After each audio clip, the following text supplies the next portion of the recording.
The preparation for this video? Best homework ever! At times.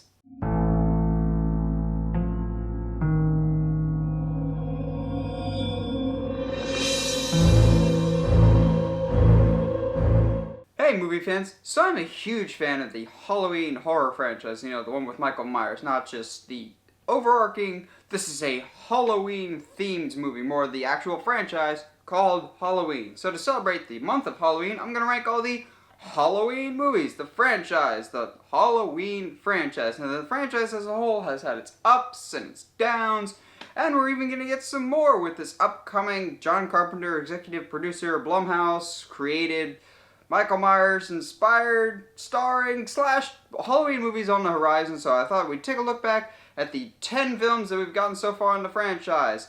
So, starting us off from worst to best, at number 10, we have Rob Zombie's Halloween 2.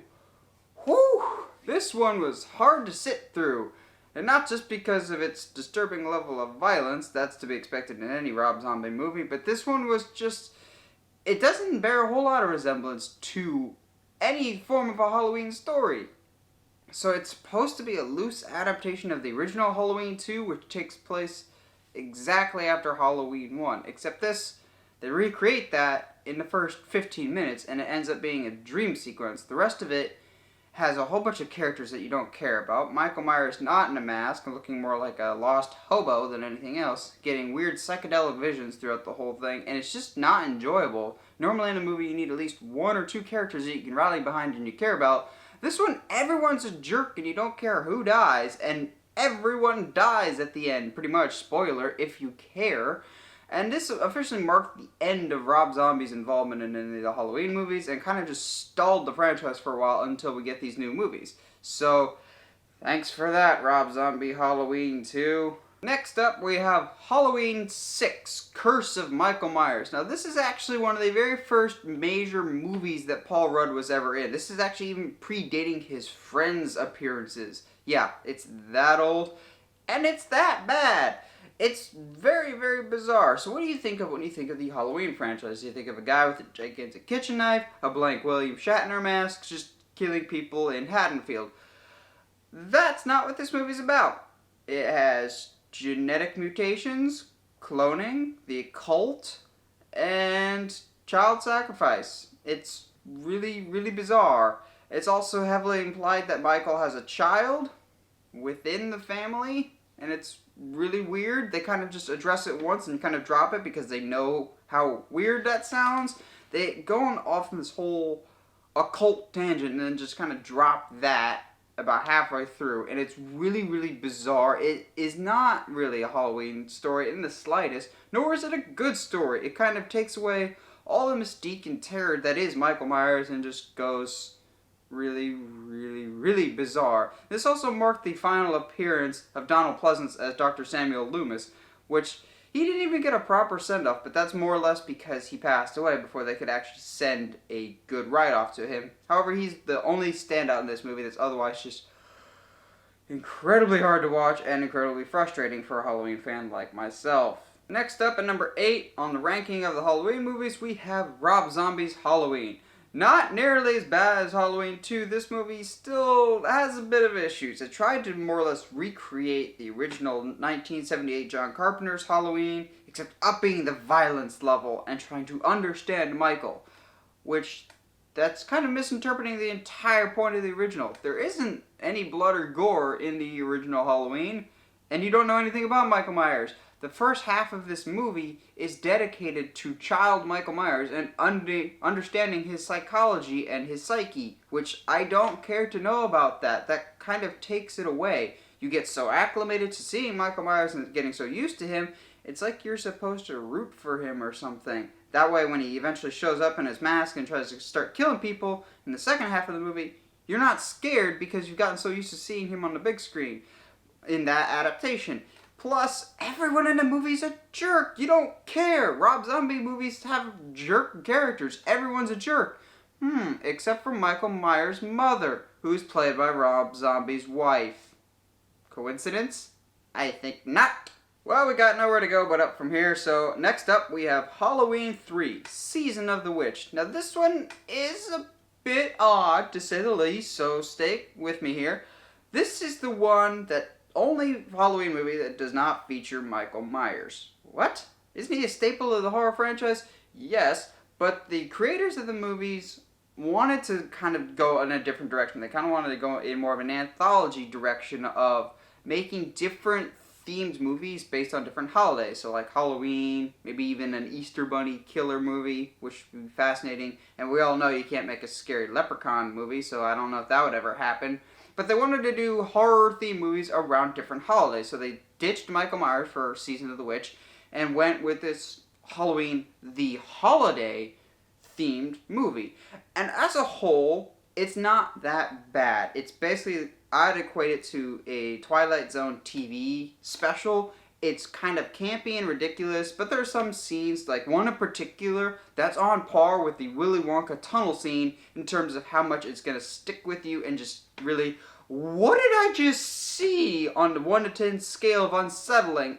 Ranks about a solid 11 of, well, that came out of nowhere, because the rest of the movie is really dull and boring, but that one scene you're just like,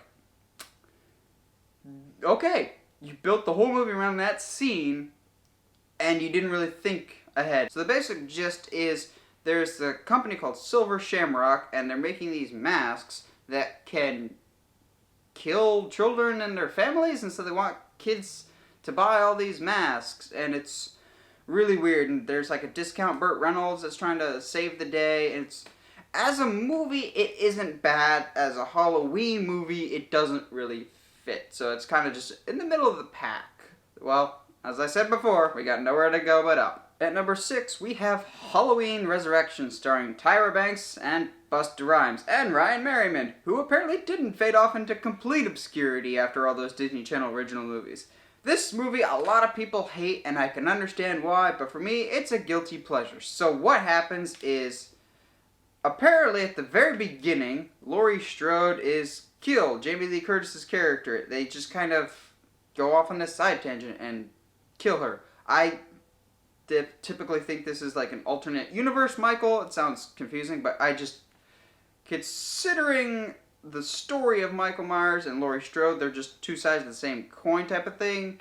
I'd like to think this is an alternate timeline, like The Flash kind of screwed up the timeline type of thing again, because that's the first 10 minutes is Michael hunting Laurie, killing her, and then going off to do its own separate thing.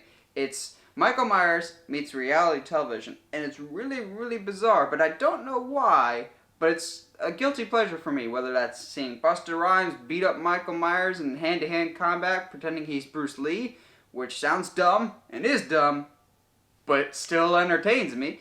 So I put it right in the middle of the pack. It's completely forgettable, but it's still guilty pleasure fun if you wanted to pop something in just to poke fun at it for a couple hours. Now we're getting more to the core of this Halloween franchise storyline with the whole Strode family with Halloween 5.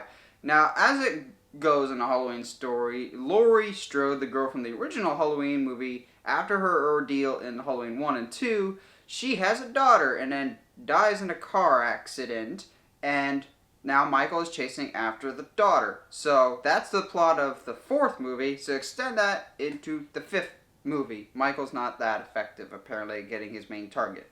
So the 5th movie, not as solid as the 4th movie. It's just kind of meh. But however, the Curse of Michael Myers storyline with the whole cult and all that weird, bizarre jazz, that actually starts taking place in Halloween 5, and it's very bizarre, and it's not bad. They tweak some of the things to the character of the main girl that you're supposed to care for, Laurie's daughter, who is played by a character that eventually would be in the Rob Zombie Halloween movies as a character that gets killed. So it goes full circle as she started off little, then she ends up a full-grown adult only to get slaughtered by Michael Myers. So maybe Michael did get her in the end. Next up we have Halloween 4. So basically copy and paste everything about Halloween 5 into Halloween 4, except Halloween 4 is a little bit better. So the girl's name, whose name finally comes to me, and it's Jamie. Jamie is being hunted by Michael Myers, and that's about it. Michael, for some reason, wants to off all the members of his family, and so he's just like, I'm coming for my niece, which is, it's just kind of weird. It flows though. It still has that same core Halloween story. So if you are a Halloween fan, then it really, really works in terms of you got this dude going after a girl. However, I think it's a little more unsettling the fact that in the original Halloween, Laurie Strode is clearly a high schooler or a college age. I could never tell if she's in high school or college, but she's clearly of a competent age that she can fend for herself and defend herself. Whereas Jamie is much smaller, and I think that adds to the terror that Michael is trying to go after basically a little kid, and it leaves this really haunting final scene that still has some really creepy imagery. It's a shame Halloween 5 completely ditched that ending entirely, but 4 had a really good ending, as well as a unique twist on the whole Michael Myers chasing after somebody with going after a little Strode as opposed to a big Strode. Next up, we have the original Halloween 2. So after the events of Halloween 1 with Laurie Strode, she's rushed to the hospital, and Michael continues his chase after Laurie in the hospital. So the whole Halloween 2 takes place in that hospital, adding to more of this claustrophobic feel, and it's basically just Laurie and Loomis trying to fend off Michael Myers once and for all. And of course, because he's a Halloween-themed villain, he can't be gone forever. But it adds this nice claustrophobic feel as Laurie, who's still kind of trying to recover from her injuries from the first one, is not able to escape. She's not able to go anywhere. But it adds to this tight claustrophobic fear of helplessness, of I really can't go anywhere, and I can't leave this place, and this guy is going to find me, and he's going to try and kill me. It's not as good as the first one, but it's still actually a very worthwhile sequel. You can actually, I would make the argument, make a trilogy out of the original Halloween, Halloween 2, and the movie that we're going to talk about next. Halloween H2O. So this Halloween, as we talked about earlier, has a really weird timeline. So I said that Laurie died in a car accident before the events of Halloween 4 and 5. Apparently, according to H2O, that's not true. They're like, she faked her death in a car accident. Now she renamed, and she's now the dean of a school. Oh, okay. Once you can get over that confusingness, it actually really, really works, and I'll tell you why. They brought back the actress Jamie Lee Curtis to reprise her role as Laurie Strode, and seeing her back in the Halloween world to square off against Michael Myers for the final time is actually really rewarding. It gives a conclusive and good final arc to the story. So I'd say you can watch Halloween, Halloween 2, and Halloween H2O because it spans this whole 20-year gap of the story. That's why it's called Halloween H2O, because it came out 20 years after the original movie. So she runs this school, Michael Myers invades her school trying to kill her, and I believe her son too, because, he's got to kill off everyone in the Strode family for some reason. This film also stars LL Cool J as a security guard. It's just kind of weird. And it has one of the most epic cameos ever in Jamie Lee Curtis's mother, also known as Janet Leigh, the woman in the shower scene in the movie Psycho. And yes, they make a handful of Psycho references, and all of them are done incredibly well. However, this time, Janet Leigh makes that out alive. Woohoo! And of course, the best movie in the Halloween franchise, you gotta go all the way back to the very first one.